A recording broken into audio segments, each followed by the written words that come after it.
Era njala okwebaza Honorable Committee eya National Unity Platform isi okubavaayo n'enteekateeka ennungamu bulungi kyenzikiriza nti era nga bw'eri independent egenda vaayo n'okukkiriza n'okusalawo kw'aba Nakawempe North. Omuntu omutuufu agwana okudda mu bigere bya Honorable Ssegirinnya Muhammad.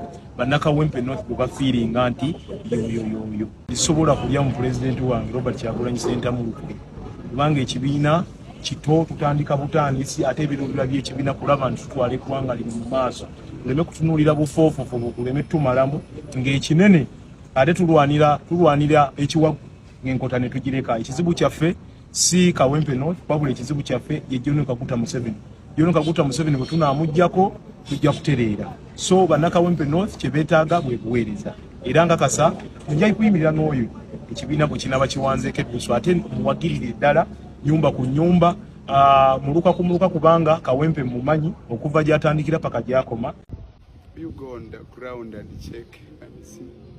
Why do you think residents of Kawempe North are supporting me? Don't you think I'm close to them? I'm so close. Being an elite does not mean that you are far away from the people. I'm from the people. Yes, I have a very humble background. Have you ever visited our home where I'm coming from?